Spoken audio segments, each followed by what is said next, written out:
അന്യ സംസ്ഥാന തൊഴിലാളികളാണ് കൂടുതലും ഇവിടെ വന്ന് ഈ ലഹരി വസ്തുക്കൾ മേടിക്കുന്നത്. ചോദിക്കുമ്പോൾ അവർ പറയുന്നത് അലോഡുള്ള സാധനമാണെന്നാണ് പറയുന്നത്. ഈ സാധനം കേരളത്തിൽ വിൽക്കാൻ പറ്റുമത്? കേരള അലോഡേ തൂഫാന്റെ പേരിൽ എല്ലായിടത്തുനിന്നും നമ്മുടെ സർക്കാർ ഇപ്പൊ എല്ലാവരും ഓടിച്ചുകൊണ്ടിരിക്കുകയാണ്. അപ്പോഴാണ് നമ്മുടെ കൊട്ടാരക്കര ചന്തമുക്ക് കേന്ദ്രീകരിച്ച് ഇതുപോലുള്ള പ്രവർത്തനങ്ങൾ നടത്തുന്നത്.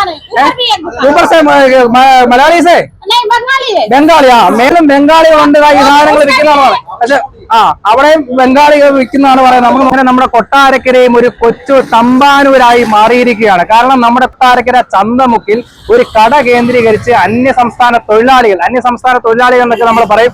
അവർ ഒരു കട കേന്ദ്രീകരിച്ച് ഇവിടെ കൊണ്ടുവന്ന് ലഹരി വസ്തുക്കൾ പരസ്യമായിട്ട് വിൽക്കുന്നത്. ചായക്കടയുടെ മറവിലാണ് സ്കൂൾ കുട്ടികൾ പോകുന്ന സ്ഥലത്താണ് ഇത് നോക്കണ്ടോ ലഹരി വസ്തുക്കൾ. നിങ്ങൾ നോക്കിക്കണോ ലഹരി വസ്തുക്കളാണ് ഇവിടെ വെക്കുന്നത്. ഈ ചേച്ചിയാണ് ഇവിടെ ലഹരി വസ്തുക്കൾ വെക്കുന്നത്.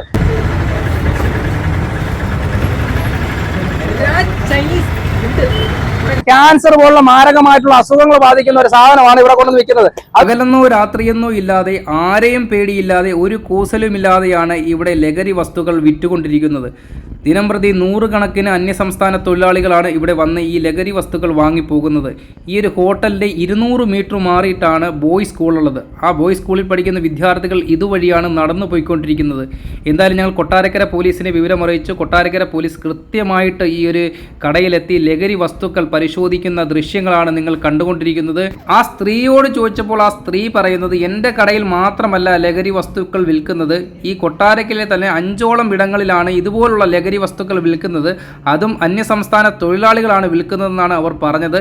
എന്തായാലും കൊട്ടാരക്കര പോലീസ് ഇപ്പോൾ ഈ കടയ്ക്ക് ഷട്ടർ ഇട്ടിരിക്കുകയാണ്. തൂഫാൻ കേരളത്തിലാകെ ആഞ്ഞടിക്കുമ്പോൾ ഇതുപോലുള്ള പരിപാടികൾ കൊട്ടാരക്കരയിൽ ഞങ്ങൾ അനുവദിക്കില്ല. ഇനിയും ഇതുപോലുള്ള ലഹരി വസ്തുക്കൾ ആരൊക്കെ വിൽക്കുന്നുണ്ട് അവരെ എല്ലാവരെയും വാർത്തയിലൂടെ നിങ്ങളുടെ മുന്നിലേക്ക് കൊണ്ടുവരും.